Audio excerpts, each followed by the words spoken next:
जय हिंद दोस्तों। क्लाइमेट गुरुकुल्स में आपका स्वागत है। मैं हूं राहुल कुमार। जैसा कि हम लोग डेली बेस पर क्लास लेके आ रहे थे, जिसमें आज हम लोग एक नए टॉपिक को देखेंगे, जिसका नाम हुआ करता है गवर्नर जनरल और भारत के वायसराय। क्या है गवर्नर जनरल, क्या है गवर्नर, क्या है भारत का वायसराय, सबको हम लोग बारे बारे समझेंगे। लेकिन उसके लिए पहले पृष्ठभूमि देखते हैं, भूमिका देखते हैं। इसके बाद जितना गवर्नर बने भारत में, वायसराय जितना बने, सबको बारे बारे से हम लोग देखेंगे। लेकिन पहले पृष्ठभूमि हम लोग देख लेते हैं। कोई दिक्कत है यहाँ तक? चलिए चलिए हम लोग थोड़ा सा देखते हैं पृष्ठभूमि। भूमि क्या था, भूमिका क्या है इसका, भूमिका है ना। भूमिका हम लोग देखते हैं क्या हुआ करता है। भूमिका जैसे लिखा गया है कि भारत, यहाँ पर दिखाया जा रहा है, थोड़ा सा दो चार लाइन पढ़ लेते हैं, इसके बाद समझेंगे।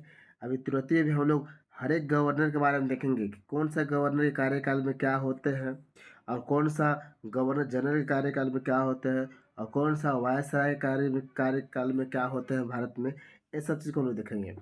जैसे पहले भूमिका देखते हैं, तो भारत पर ब्रिटिश शासन का व्यापारिक इकाई के रूप में तब शुरू होता है जब 31 दिसंबर 1600 को ईस्ट इंडिया कंपनी ने रानी एलिजाबेथ प्रथम से रॉयल चार्टर प्राप्त किया। लगभग 3 शताब्दी की समयावधि के भीतर ब्रिटिश शासन एक व्यापारिक शक्ति से परिवर्तित होकर दुनिया की सबसे बड़ी राजनीतिक शक्ति में से एक हो गए। यहाँ तक आप समझ गए। आगे बोल रहा है, आगे क्या बोल रहा है कि एक छोटा सा द्वीपीय देश होने के बावजूद ब्रिटेन दुनिया में सबसे बड़े साम्राज्यों में से एक रूप में स्थापित होने में सक्षम हो गया, जिसके बारे में अक्सर कहा जाता है कि वह साम्राज्य था जिसका सूर्य कभी अस्त नहीं होता था। वही आगे देखते हैं। यह उपलब्धि ब्रिटेन ने अपने उपनिवेशों की मजबूती एवं कुशल नौकरशाही की पृष्ठभूमि में हासिल की। भारत में उसने ब्रिटिश गवर्नर जनरल और वायसराय के माध्यम से नियंत्रण स्थापित किया। ये थोड़ा सा हम लोग भूमिका देख रहे थे, थोड़ा सा भूमिका और देखते हैं, इसके बाद बारी बारी से गवर्नर हम लोग पढ़ेंगे।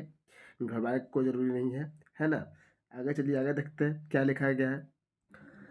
चलिए, बंगाल का गवर्नर जनरल 1773 से लेकर 1833 जब ईस्ट इंडिया कंपनी भारत आई, तो उसने बंगाल के गवर्नर के पद के माध्यम से बंगाल पर अपना नियंत्रण स्थापित किया। पहली बार बंगाल का गवर्नर बनता है, अपना नियंत्रण स्थापित किया। बंगाल का पहले गवर्नर का नाम आता है, जिसका नाम था रॉबर्ट क्लाइव। अब सवाल कहता है कि बंगाल का प्रथम गवर्नर कौन थे, तो रॉबर्ट क्लाइव। ठीक है। अन्य प्रेसिडेंसी बॉम्बे, मद्रास के पास अपना खुद का गवर्नर हुआ करते हैं। ठीक है। हालांकि रेगुलेटिंग एक्ट 1773 में जब आता है, इसको पारित होने के बाद बंगाल के गवर्नर का पद का नाम बदलकर बंगाल का गवर्नर जनरल रख दिया जाता है। यहाँ तक समझ में आया। जब बंगाल में पहली बार आता है, तो पहली बार बंगाल का गवर्नर बोला जाता था। बंगाल का गवर्नर कौन हुआ करते थे, रॉबर्ट क्लाइव। लेकिन रेगुलेटिंग एक्ट, एक कानून आया था रेगुलेट करने के लिए, तो उसके बाद क्या कर दिया गया कि बंगाल का गवर्नर का नाम, पद का नाम बदलकर बंगाल का गवर्नर जनरल कर दिया गया, रख दिया गया। बंगाल के पहले गवर्नर जनरल कौन हुआ करते, तो वारन हेस्टिंग्स। वही अभी बात करेगा कि बंगाल का पहला गवर्नर कौन थे, तो गवर्नर रॉबर्ट क्लाइव। लेकिन गवर्नर जनरल बोलेगा तो कौन है, तो वारन हेस्टिंग्स है। कोई दिक्कत यहाँ तक समझने में नहीं। आगे देखते हैं। इस अधिनियम रेगुलेटिंग एक्ट 1773 के माध्यम से बॉम्बे मद्रास के गवर्नर ने बंगाल के गवर्नर जनरल के अधीन कार्य करना शुरू कर दिया गया। रेगुलेटिंग एक्ट के माध्यम से बॉम्बे और मद्रास के गवर्नर जो है ना, अब बंगाल के गवर्नर जनरल के अधीन होकर काम करना शुरू कर दिए। जैसे यहाँ पर बंगाल है, मद्रास है, बॉम्बे है, तो सब तीनों जगह के गवर्नर मिलके एक जगह बंगाल का जो गवर्नर जनरल है ना, इसके अधीन सब काम करना शुरू कर दिया। यहाँ तक भी हम समझ गए। आगे थोड़ा सा देखते हैं।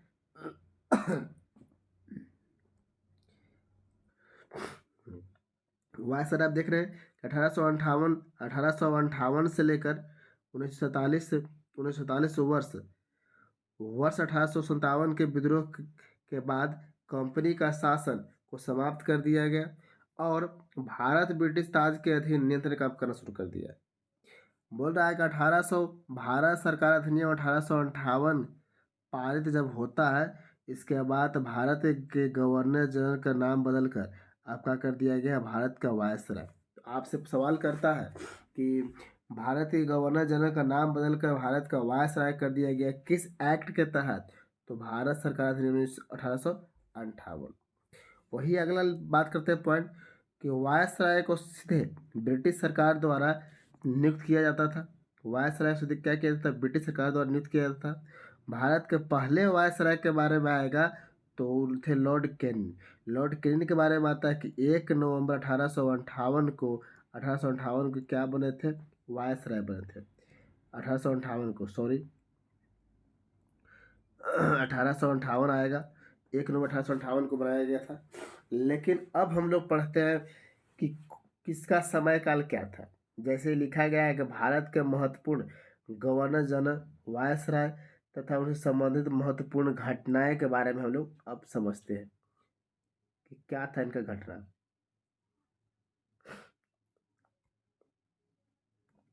चलिए, एक तरफ लिखा गया है कि गवर्नर जनरल और वायसराय, इधर आपको गवर्नर व्यक्ति का नाम रहेगा इधर, जबकि शासन काल के दौरान महत्वपूर्ण घटना इधर रहेगा। इधर व्यक्ति का नाम लिखल रहेगा और समय लिखल रहेगा। ये इसको इस और व्यक्ति क्या क्या किया अपने शासन काल में, यहाँ पर सामने लिखा हुआ रहेगा। जैसे पहले के बारे में हम पहला तो हम बात कर लिए, पहली तो बात कर लिए कि बंगाल का प्रथम गवर्नर के बारे में। बंगाल के प्रथम गवर्नर के बारे में, तो बंगाल के प्रथम गवर्नर वो थे रॉबर्ट क्लाइव। कौन थे, क्लाइव। रॉबर्ट क्लाइव के बाद अगला गवर्नर नहीं बन के आएगा, गवर्नर जनरल बन के आएगा। जो गवर्नर जनरल हुआ करते हैं कौन, वारेन हेस्टिंग्स। और ये हुआ करता है कि बंगाल का प्रथम गवर्नर जनरल हुआ करते हैं। इसके शासन काल में क्या क्या किया गया थोड़ा देख लेते हैं। यहाँ तक समझने में कोई परेशानी नहीं, चलिए परेशानी होना भी नहीं चाहिए। अब यहाँ से बारी बारी से हम लोग हर एक व्यक्ति के बारे में देखेंगे। जैसे हम लोग पहले बात कर रहे हैं वारेन हेस्टिंग्स, तो वारेन हेस्टिंग्स के समय काल बात करेंगे कि आए थे अब गद्दी पर 1773 से 1785 तक बंदा रहे थे। तो इनके शासनकाल में क्या क्या हुआ, जैसे पहला चीज कि रेगुलेटिंग एक्ट आया।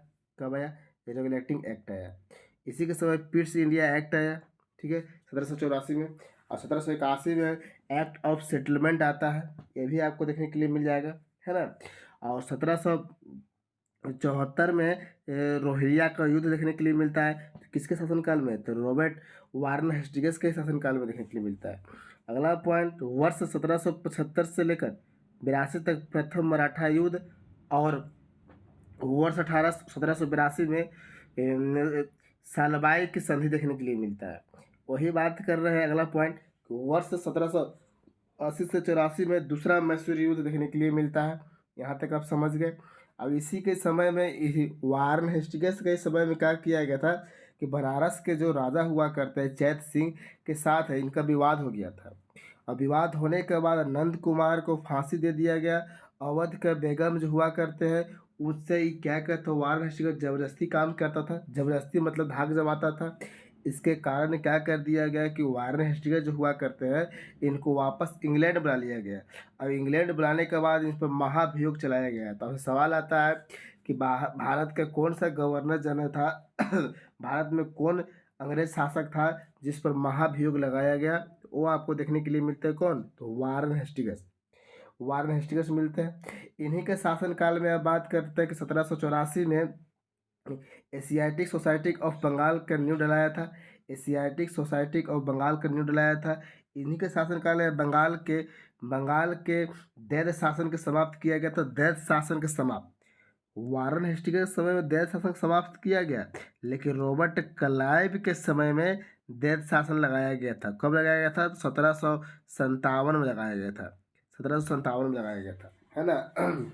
1757, सॉरी 1757, 1765 से 1765 से लगाया गया था। इलाहाबाद संधि के बाद लगाया गया था, है ना। यहाँ तक समझने में कोई दिक्कत है। और इन्हीं के वारेन हेस्टिंग्स के ही समय में बंगाल में दैद शासन लगाया गया। इन्हीं के समय में बंगाल में सदर दीवानी और फौजदारी भी लगाया गया। और इन्हीं के वारन हेस्टिंग्स के शासनकाल में कोलकाता को बंगाल की राजधानी घोषित किया गया। कोलकाता को क्या किया गया? बंगाल की राजधानी। जो इसमें लिखा हुआ नहीं है, जो हम बोल रहे हैं आप अलग से लिखते चलेंगे। जैसे कोलकाता को बंगाल की राजधानी घोषित किया वारन हेस्टिंग्स के समय में किया गया। यहाँ तक समझने में कोई दिक्कत? वारन हेस्टिंग्स समझने में कोई दिक्कत नहीं? अगर दिक्कत लगता है तो थोड़ा सा वीडियो को स्लो करके देख लेंगे। आगे चलते हैं। इसके बाद हम लोग आते हैं लॉर्ड कॉर्नवालिस। दूसरा बात करते हैं लॉर्ड कॉर्नवालिस। तो लॉर्ड कॉर्नवालिस के पहले समय काल देख लेते हैं कितना से कहाँ तक है। तो यह 1786 से लेकर 1793 तक है। कब से कब है? 86 से लेकर 93 तक। कोई दिक्कत? इसमें पहली पॉइंट क्या होता है कि तीसरा मैसूर युद्ध यहाँ देखने के लिए मिलता है। जबकि वारन हेस्टिंग्स में देखे हम लोग क्या देखे कि दूसरा मैसूर युद्ध देखे थे। लेकिन यहाँ पर तीसरा मैसूर युद्ध कब से कब हुआ था? 1790 से 92। और श्रीरंगपट्टनम की संधि हुआ था 1792। तो यही मैसूर युद्ध के बाद में संधि हुआ था। और लॉर्ड कॉर्नवालिस के समय ही क्या किया गया? कॉर्नवालिस कोड शुरू किया गया 1793 में। और बंगाल का स्थायी बंदोबस्त 1793 में इन्हीं के द्वारा शुरू किया गया। यहाँ तक समझने में कोई परेशानी है तो बोलिए, कोई दिक्कत है तो बोलिए, नहीं दिक्कत है। अब इन्हीं के समय में कॉर्नवालिस के समय ही भारतीय नागरिक संहिता शुरुआत किया गया था, है ना। 1793 में भी किया गया था भारतीय नागरिक संहिता इन्हीं के शासनकाल में। कोई दिक्कत यहाँ तक समझने में तो बोलिए। इन्हीं के शासनकाल में क्या किया गया था? प्रशासन का यूरोपीकरण तथा सिविल सेवकों पर प्रारंभ किए गए थे। मतलब कि सिविल सेवा मैंने हम ना बोले कि आईसीएस की शुरुआत इन्हीं के समय किया गया था। लगभग डेट कंफर्म नहीं, लेकिन डेट है आपको 21 अप्रैल 1793 है शायद। 21 अप्रैल 1793 में किया गया था, है ना। यहाँ तक समझने में कोई दिक्कत है? और इन्हीं के शासनकाल में 1805 में ही गाजीपुर में क्या हो गया था? इसका मृत्यु हो गया था। गाजीपुर में 1805 में इनका क्या हो गया था? मृत्यु हो गया था। चलिए अगला देखते हैं गवर्नर। अगला व्यक्ति के नाम देखते हैं। वो है आपको सर जॉन शोर। लेकिन यहाँ पर लॉर्ड मिंटो लिखा है, लॉर्ड मिंटो प्रथम। लेकिन इससे पहले देखेंगे यहाँ पर ध्यान से, इनका 1805 में कार्यकाल खत्म होता है। लेकिन 1805 से लेकर 1805 में कार्यकाल खत्म होता है। लेकिन थोड़ा सा इनका एक और व्यक्ति का नाम पढ़ लेते हैं, सर जॉन शोर। उनका कार्यकाल था 1793 से लेकर 1798 तक का था। 1793 से 1798 तक था। थोड़ा उनका भी पढ़ लेते हैं, है ना। इनके ही बीच में थोड़ा सा हम लोग देख लेते हैं, इनके बीच में देख लेते हैं। तो इनका बीच में देख लेते हैं। तो क्या था? 1793 से यहाँ तक कौन व्यक्ति हुआ करते हैं? Sir John Shore. उनके समय में 1773 चार्टर अधिनियम आया था सर जॉन शोर के शासनकाल में। और उन्हीं के शासनकाल में क्या किया गया था कि निजाम और मराठों के बीच खरदा की लड़ाई लड़े गए थे 1795 में। और उन्हीं के बात कर रहे हैं कि इलाहाबाद का एक कंपनी को साम्राज्य में मिला लिया गया था सर जॉन शोर के शासनकाल में ही। यहाँ तक आप समझ गए। कुछ था जो इसमें नहीं दिया गया था, उसके बारे में हम चर्चा कर दिए। उनका नाम क्या था थोड़ा लिख लेंगे, हो सकता है आपको समझ में नहीं आया होगा। तो John Shore sir John Shore. इनका शासनकाल था 1793 से लेकर 1798 तक था। कोई दिक्कत? अब हम लोग 98 तक था तो यहाँ तक समझ गए। अब 1798 से एक और व्यक्ति का हम लोग पढ़ना शुरू करते हैं। एक व्यक्ति थे जिनका बीच में नाम नहीं था, जिनके बारे में देख लेते हैं आगे। अब देखते हैं लॉर्ड वेलेजली। क्या थे लॉर्ड वेलेजली? पहला सवाल आता है ना कि लॉर्ड वेलेजली को सहायक संधि का जनक बोला जाता है ना। तो यहाँ पे लिखा है सहायक संधि प्रणाली का परिचय इन्हीं को बुलाया जाता है। तो शुरुआत कब किए थे? 1798 में। अब इन्हीं के वेलेजली के शासनकाल में चौथा मैसूर युद्ध हुआ था 1799 में। अब इन्हीं के शासनकाल में दूसरा मराठा युद्ध हुआ था। और मराठा कब से कब चला था? 1803 से 1805 तक ला। कोई दिक्कत? यहाँ तक समझने में कोई दिक्कत? और वेलेजली के ही शासनकाल में तंजौर तंजौर में 1799, सूरत 1800 एवं कर्नाटक 1801, ये सब क्या किए गए थे, यहाँ पर शासन चलाए गए थे, है ना। और वेलेजली के ही शासनकाल में वेसिन का संधि भी देखने के लिए मिलता है। किसका? तो वेसिन वेसिन का संधि इन्हीं के शासनकाल में मिलता है देखने के लिए। वो कब मिलता है? तो 1802 में मिलता है। कब मिलता है?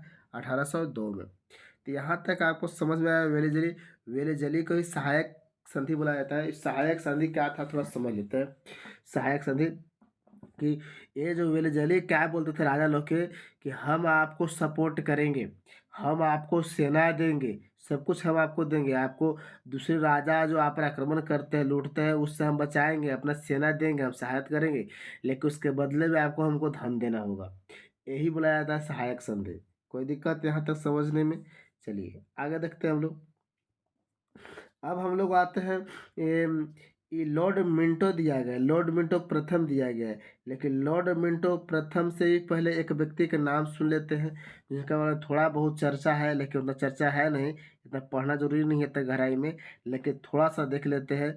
Sir George sir George sir George Barlow sir George Barlow, ये थोड़ा सा ये एक व्यक्ति हुआ करते हैं। इनका समय काल था 1805 से लेकर 1807 तक था। 1807 तक था। और 1807 में जब हटेंगे तो फिर कौन आएंगे? तो लॉर्ड मिंटो प्रथम आएंगे। ठीक है, तो इनका शासनकाल में क्या किया गया था, थोड़ा सा सुन लेंगे। आप लिखना चाह रहे हो तो लिख सकते हैं।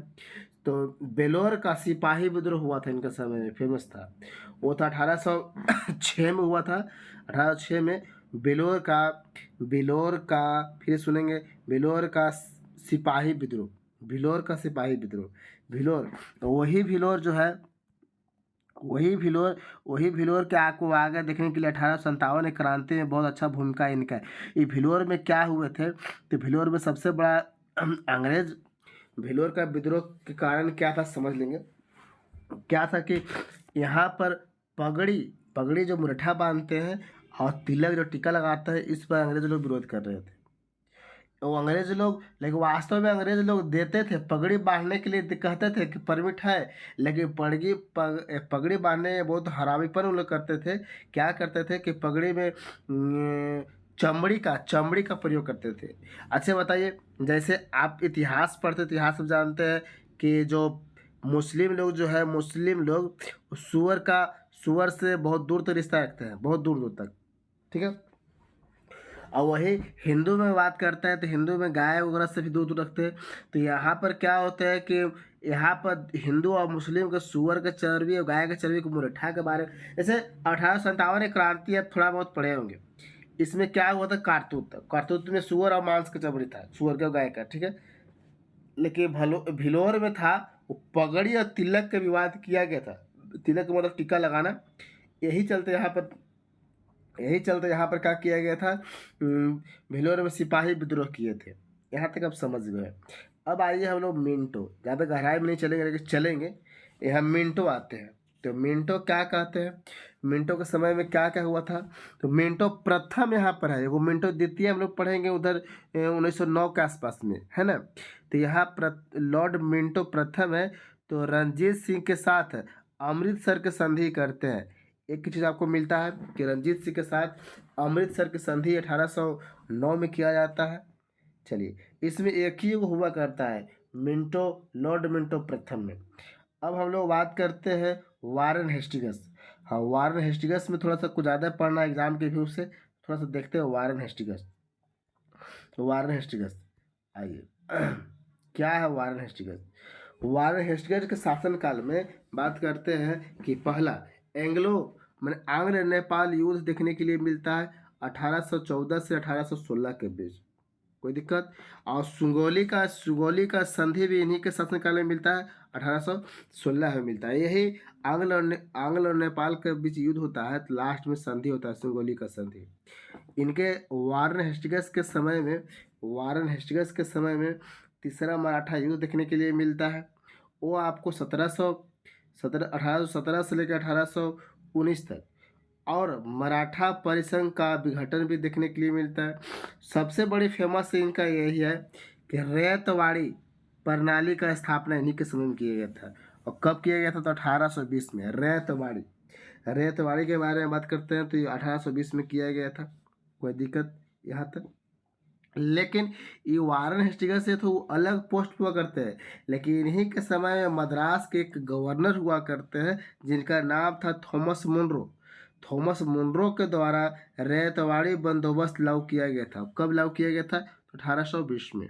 फिर समझ लेंगे, रैयतवाड़ी का जनक बोला जाता है Thomas, Thomas Thomas Munro. Thomas Munro जो है ये वो मद्रास के गवर्नर हुआ करते हैं। क्या हुआ करते हैं? मद्रास के गवर्नर। इनके द्वारा क्या किया जाता है? रैयतवाड़ी बंदोबस्त लागू किया जाते हैं। यहाँ तक समझने में कोई परेशानी? कोई परेशानी तो बोलिए। चलिए आगे देखते हैं। परेशानी नहीं है। आपका यही था लॉर्ड हेस्टिंग्स के समय, लॉर्ड हेस्टिंग्स के समय। अब हम लोग आगे थोड़ा सा देखते हैं। एक व्यक्ति और है ना, एम हट्स।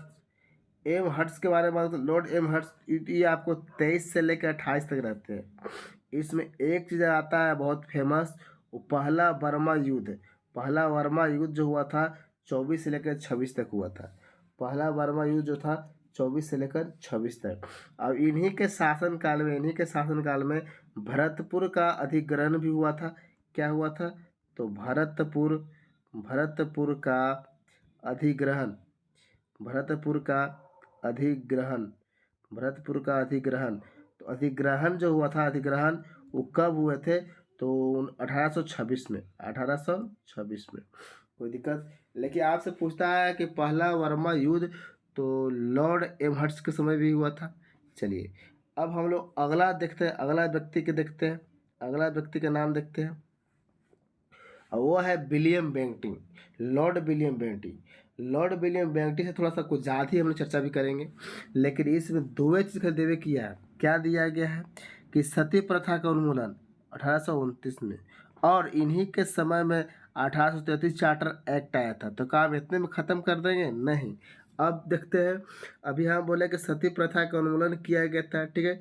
इन्हीं के समय में ठगी प्रथा, ठगी प्रथा की भी शुरुआत, ठगी प्रथा का भी अंत किया गया था। ठगी प्रथा, तो पूछ जाता है कि ठगी प्रथा के अंत कब किया गया था? तो 1830 में। कोई दिक्कत?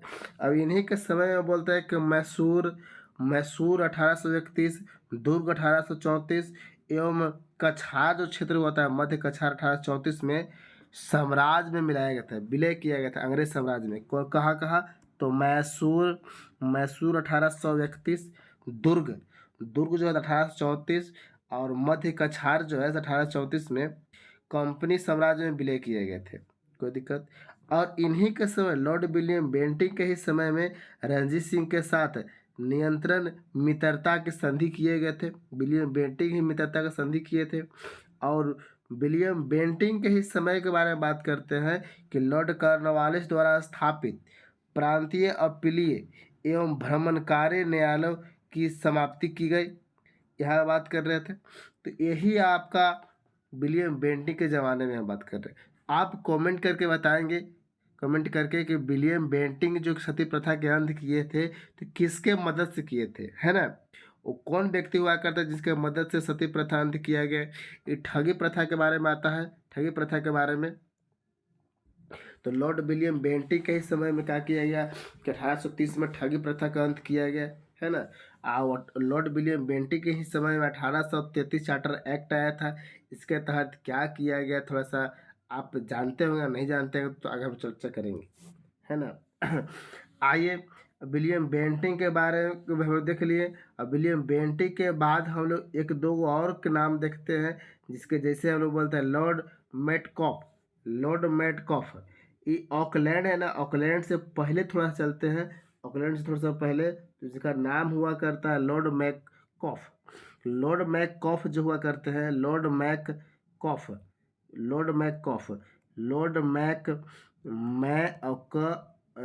Metcalfe, sorry Metcalfe, lord Metcalfe जो हुआ करते हैं ये 1835 से लेकर 36 तक यह कार्यकाल रहता है। इनके कार्यकाल में हम लोग बात करते हैं कि 1835 में प्रेस एक्ट पारित हुआ था, जिसके द्वारा समाचार पत्रों पर लगाई गई पाबंदियों को रद्द कर दिया गया था। सरकार क्या कर दिया गया था इससे पहले कि पेपर पर प्रतिबंध लगा दिया गया था कि कोई पेपर न्यूज़पेपर नहीं निकालेगा, क्योंकि हिंदुस्तानी जो पेपर हुआ करते थे ऊपर अंग्रेज़ को खिलाफ लिखा जाता था, निबंध वगैरह लिखा जाता था, अंग्रेज़ के खिलाफ समाचार छापा जाता था, तो अंग्रेज़ प्रतिबंध लगा दिया था कि कोई न्यूज़पेपर नहीं छापेगा। लेकिन इन्हीं के समय में, मेटकॉफ के समय में बीपीएससी में सवाल किया गया है, बीपीएससी में सवाल पूछा था बीपीएससी में कि किसके शासनकाल में मेटकॉफ, किसके शासनकाल में न्यूज़पेपर जो है समाचार पत्र पर लगाए गए पाबंदियों को हटा दिया गया था, तो मेटकॉफ के शासनकाल में। कोई दिक्कत? अब हम लोग आते हैं जो आपको पीडीएफ में दिया गया है, लॉर्ड ऑकलैंड। लॉर्ड ऑकलैंड के जो है 1836 से लेकर 1842 तक लगी यहाँ पर राज करते हैं। इसमें लिखा गया है कि यह पहला अफगान युद्ध, इन्हीं के समय में पहला अफगान युद्ध शुरू हुआ था। इन्हीं के समय में पहला अफगान युद्ध शुरू हुआ था।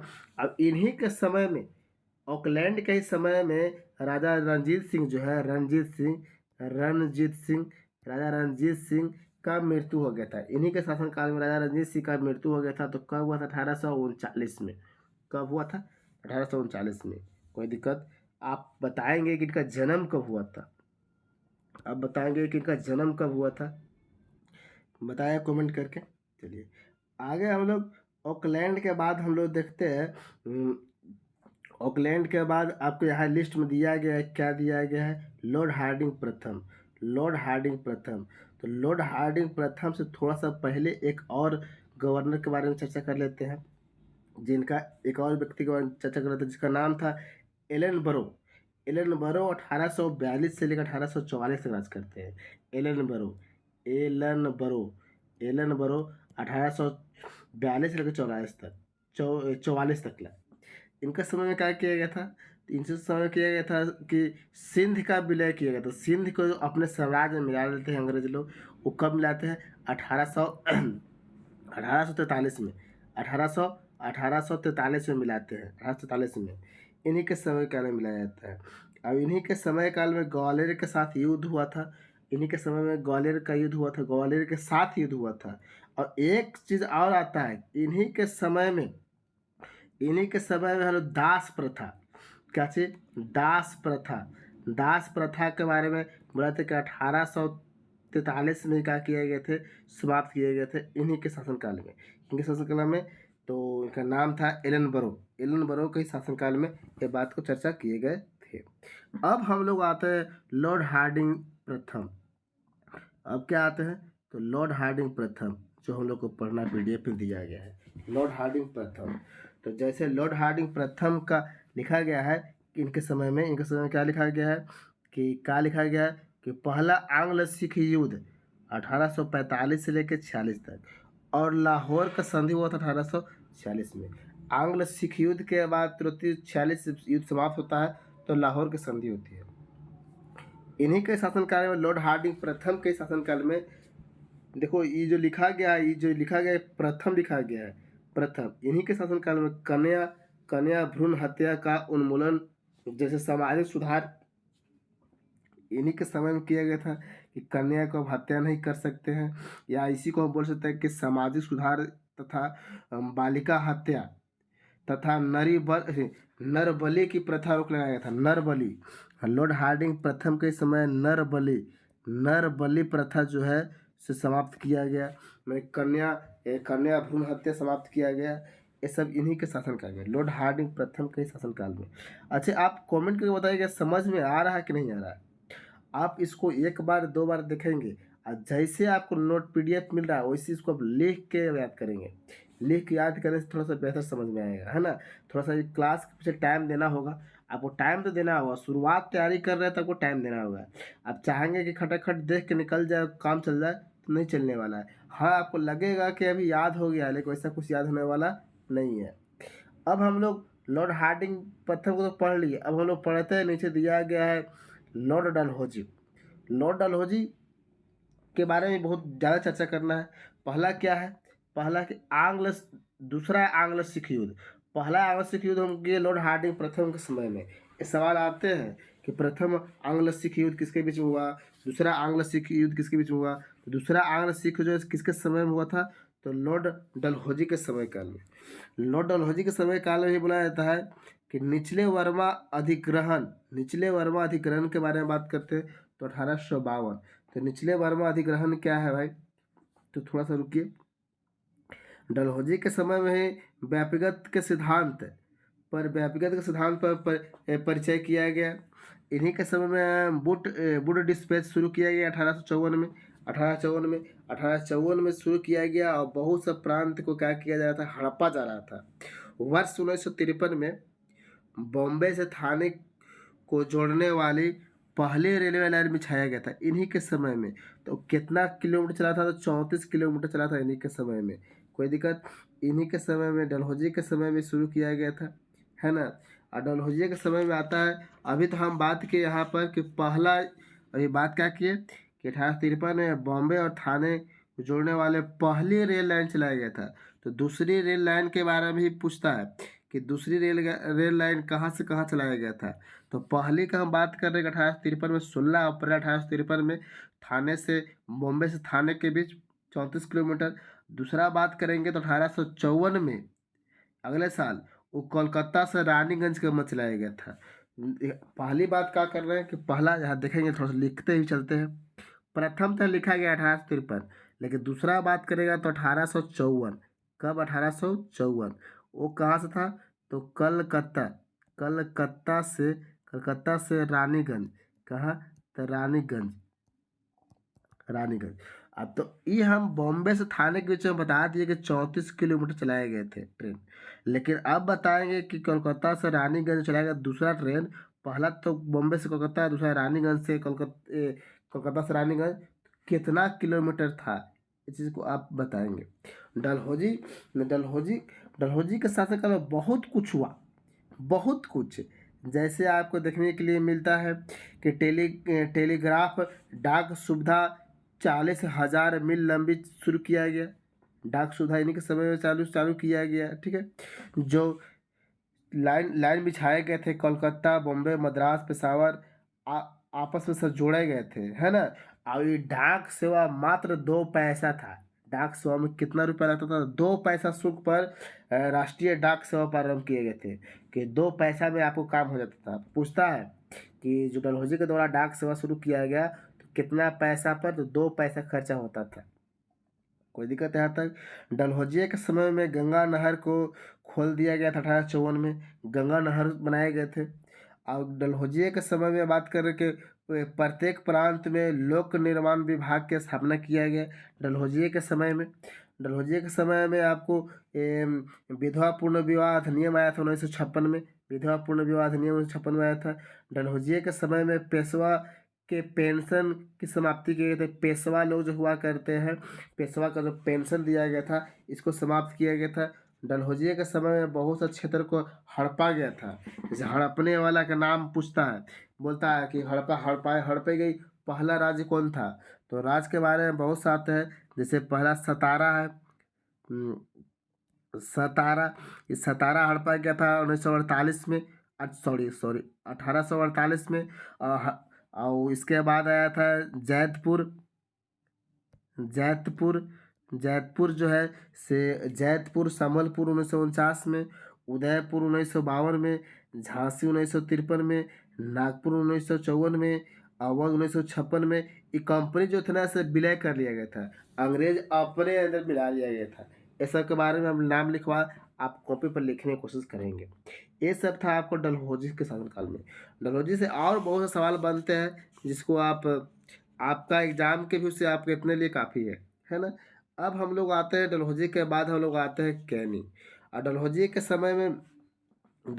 समय में बहुत कुछ आपको डाक सेवा के बारे में बात कर दिए। दूसरा युद्ध के बारे में बात कर दिए। यहाँ पर फूट डालो राज करो की नीति की बात कर दिए, रेल की शुरुआत की चर्चा कर दिए, लोक निर्माण विभाग की स्थापना कर दिए इन्हीं के समय में। इन्हीं के समय में बोल दिए कि पहला रेलवे लाइन तो आपको बॉम्बे से थाने के बीच में, दूसरी रेलवे लाइन कोलकाता से रानीगंज के बीच में बताए। तो पहला रेलवे लाइन जो था वो 16 अप्रैल 1953 को शुरू किया गया था। अभी 54 में शुरू किया गया था दूसरा, जो कोलकाता से रानीगंज। पहला के बारे में बात की है कि 34 किलोमीटर चलाए गए थे। दूसरा कितना किलोमीटर चलाए गए थे इस चीज़ को आप बताएंगे, है ना। चलिए, आपको लगता है क्लास स्पीड से चल रहा है, थोड़ा सा स्लो कर लेंगे। चलिए, हम खुद स्लो हो जाते हैं। अब हम लोग आते हैं लॉर्ड कैनिंग। लॉर्ड कैनिंग के ज़माने में आते हैं। क्या थे लॉर्ड कैनिंग? लॉर्ड कैनिंग क्या थे, इनके ज़माने में हम लोग आते हैं, है ना। Lord Canning, Lord Lord Canning से पहले जितना हम लोग पढ़े, वो पढ़े गवर्नर, गवर्नर जनरल, और भारत के बंगाल के गवर्नर जनरल, और भारत के गवर्नर जनरल। इतना तक हम लोग पढ़े, चारों पढ़े। लेकिन सिर्फ गवर्नर की बात करेंगे तो गवर्नर सिर्फ एक ही वो व्यक्ति था, वो क्लाइव था। क्लाइव के बाद वारन हेस्टिंग्स जो आए, वारन हेस्टिंग्स वो आपको आ गए गवर्नर जनरल। फिर भारत के गवर्नर जनरल बने विलियम बेंटिंग। ऐसे बारी बारी से हम लोग पढ़े। लेकिन अब कैनिंग के बारे में थोड़ा चर्चा करते हैं कि यही कैनिंग आगे चल के वायसराय तुरंत बनाएंगे हम। क्या बनाएंगे? तो वायसराय बनाएंगे। जैसे कैनिंग के ही शासनकाल में, कैनिंग के शासनकाल है 56 से लेकर 62 तक। इन्हीं के शासनकाल में 1857 में, इन्हीं के शासनकाल में 1857 में कलकत्ता, मद्रास, बॉम्बे में 3 नए विश्वविद्यालय का स्थापना किया गया था।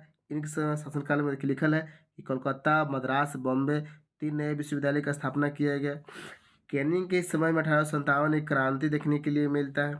कैनिंग के समय में ही ईस्ट इंडिया कंपनी का उन्मूलन और भारत सरकार अधिनियम 1858 पारित हुआ था। 1858 द्वारा ब्रिटिश क्राउन का प्रत्यक्ष बना दिया गया था। इन्हीं के समय में कैनिंग के समय में 1861 का भारतीय परिषद अधिनियम आया था। ये सब आपको देखने के लिए मिल रहा है ना। इन्हीं के समय में लॉर्ड कैनिंग के समय में भारतीय शासन अधिनियम भी आया था 1861 में। कोई दिक्कत? और लॉर्ड कैनिंग के ही समय में नागरिक विधि संहिता आया था 1859 में।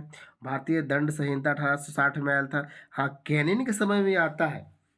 कैनिंग के समय में बहुत फेमस पॉइंट है कि भारतीय दंड संहिता 1860 में। और कैनिंग के समय में भी एक आता है, आप कमेंट करके बताएंगे, कमेंट करके कि इन्हीं कैनिंग के समय में पहली बार बजट पेश किया गया था। अब किसके द्वारा बजट पेश किया गया था इस चीज़ को आप बताएंगे, है ना। किसके द्वारा बजट पेश किया गया था आप कमेंट करके बताएंगे। चलिए, इतना तक आपको लॉर्ड कैनिंग के बारे में हम लोग देख लिए बारी बारी से। अब आता है लॉर्ड कैनिंग के बाद में दो चार के और नाम देखते हैं। जैसे लॉर्ड एल्गिन प्रथम हुआ करते हैं। यहाँ पर क्या लिखल है कि लॉर्ड जॉन लॉरेंस। लेकिन इससे पहले देखो, 64 है, 1864। लेकिन ख़त्म यहाँ पर कार्यकाल कितना होता है यहाँ पर? तो 62। तो 62 से 64 के बीच में एक और व्यक्ति के देखते हैं, जो जिसका नाम था लॉर्ड एलिंग प्रथम। ये 1862 से लेकर 1863 तक में रहते हैं, है ना। आइए देखते हैं लॉर्ड एलिंग प्रथम। इनके समय में क्या किया गया था, इनका पहले शासनकाल देखते हैं, जिनका नाम क्या था कि लॉर्ड एलिंग प्रथम। एल्गिन प्रथम, एल्गिन प्रथम। इनका एल्गिन प्रथम का कार्यकाल था 1862 से लेकर 1863 तक का। इनके समय में बहावी आंदोलन की शुरुआत किए गए थे, है ना। लॉर्ड एल्गिन प्रथम के समय, इन्हीं के समय में आपको बात करेंगे तो आमतौर पर बहावी आंदोलन ही बहुत फेमस था। चलिए, बहावी आंदोलन के बारे में चर्चा करते हैं। लेकिन अब हम लोग आते हैं इनके बारे में। अब क्या है, Lord John Lawrence. Lord John Lawrence के बारे में हम लोग पढ़ते हैं। तो क्या थे इनके समय? पहली बात करते हैं कि 1865 में भूटान युद्ध हुआ था। 1865 में क्या हुआ था? भूटान युद्ध हुआ था। और लॉर्ड जॉन लॉरेंस के समय में कोलकाता, मद्रास, बॉम्बे में उच्च न्यायालय का स्थापना किया गया था 1865 में। देखेंगे एक चीज़ और, आप अलग अलग बुक में देखेंगे तो इसका अलग मान देता है। कहीं कहीं लिखता है 1862 लिखता है, 1862, 1862, 1862 लिखता है। कोलकाता, मद्रास और बॉम्बे की उच्च न्यायालय की स्थापना है। लेकिन यहाँ पर दे दिया गया है 65। लेकिन इसके लिए आप गूगल गूगल से भी आप देखेंगे तो आप बास्टे लिखता है, बास्टे भी लगाएंगे। चलिए आप देखते हैं। अब लॉरेंस के बाद यहाँ पर दिया है लिटन, लेकिन लिटन से पहले हम लोग लॉर्ड मेयो के बारे में पढ़ेंगे, लॉर्ड मेयो के बारे में। तो लॉर्ड मेयो को तो नाम नहीं दिया गया है, लेकिन लॉर्ड मेयो के बारे में हम लोग थोड़ा समझते हैं कि कौन थे लॉर्ड मेयो। आइए लॉर्ड मेयो कौन थे थोड़ा सा देखते हैं। जैसे लॉर्ड मेयो के बारे में सवाल बहुत आता है। जैसे लॉर्ड मेयो के शासनकाल बताते हैं। मेयो मेयो लॉर्ड मेयो का शासनकाल। तो लॉर्ड मेयो का शासनकाल आपको 1869 से लेकर 1872 तक ला है, लॉर्ड मेयो का शासनकाल। कोई दिक्कत? लॉर्ड मेयो के शासनकाल में ही हम लोग बात करते हैं कि काठियावाड़ में जो राजकोट कॉलेज तथा भारतीय युवराजों के राजनीति के बारे में, परीक्षण के बारे में चर्चा करते हैं। और लॉर्ड मेयो का शासनकाल में ही भारतीय सांख्यिकी सर्वेक्षण की स्थापना किए गए थे। ये बहुत फेमस है कि भारतीय सांख्यिकी सर्वेक्षण की स्थापना किए गए थे। लॉर्ड मेयो के शासनकाल में ही कृषि एवं वाणिज्य विभाग की स्थापना किए गए थे। लॉर्ड मेयो के ही शासनकाल में केंद्र तथा प्रांत के मध्य स्वराज्य स्वराज बोल रहे राजस्व के बंटवारे की नई प्रणाली की शुरुआत किए गए थे 1871 में। अब इन्हीं के शासनकाल में आपको प्रथम भारत की प्रथम जनगणना हुआ था। भारत की प्रथम जनगणना इन्हीं के शासनकाल में हुआ था, है ना, इन्हीं के शासनकाल में। और इन्हीं के शासनकाल में राज्य में रेलवे व्यवस्था की शुरुआत किए गए थे। रेलवे की शुरुआत के बारे में बात की तो डलहौजी कि रेलवे व्यवस्था की शुरुआत के बारे में कौन कर रहा था? लॉर्ड मेयो, लॉर्ड मेयो के बारे में। और इन्हीं के समय 1862-72 में ही भारत की प्रथम जनगणना शुरू हुआ था। ये तो बहुत बार बीपीएससी सवाल किया है, दरोगा सवाल करता है कि भारत की प्रथम जनगणना। तो लॉर्ड मेयो, हाँ, जनगणना का जनक इन्हीं को बताया था, लॉर्ड मेयो के बारे में। ठीक है, कोई दिक्कत यहाँ तक? और लॉर्ड मेयो के बाद एक और पढ़ना होता है जो हम लोग के लिस्ट में नहीं दिया गया है। वो लिस्ट में क्या है? तो लिस्ट है आपको लॉर्ड लॉर्ड नाम है नॉर्थब्रुक, लॉर्ड नॉर्थब्रुक। इनका समय काल है 72 से लेकर 1872 से लेकर 1881 तक ला, 76 सॉरी, 72 से लेकर 76 तक ला। इनके समय में क्या किया गया था? नॉर्थ ब्रुक के समय में, नॉर्थ ब्रुक बोल रहे हैं इनके समय में, कि प्रिंस ऑफ वेल्थ के भारत में आगमन हुआ था। एक शासक थे प्रिंस ऑफ वेल्थ, उनका भारत में आगमन हुआ था 1875 में। कोई दिक्कत? और इन्हीं के शासनकाल में बड़ौदा के गायकवाड़ पर मुकदमा चलाया गया था। इन्हीं के शासनकाल में पंजाब में कुक्का आंदोलन शुरू हुआ था। पंजाब में जो कुक्का आंदोलन के बारे में बात करते हैं तो लॉर्ड नॉर्थब्रुक के समय में कुक्का आंदोलन जो है बहादुर लोग, कुक्का आंदोलन कब शुरू हुआ था आप कमेंट करके बताएंगे, कुक्का आंदोलन। लेकिन समय का नहीं है, इतना सा पकड़ सकते हैं कहाँ पर हुआ था कुक्का आंदोलन। चलिए यहाँ तक हम लोग समझ गए, तो अब थोड़ा सा पुनः बैक आते हैं। तो अब हम लोग वहाँ तक पढ़ लिए। अब हम लोग पढ़ेंगे लॉर्ड लिटन के बारे में। किनके बारे में? तो लॉर्ड लिटन के बारे में, लॉर्ड लिटन के बारे में। आइए लॉर्ड लिटन के बारे में हम लोग क्या चर्चा करते हैं। तो लॉर्ड लिटन जो है सो वर्नाकुलर प्रेस एक्ट शुरू करते हैं।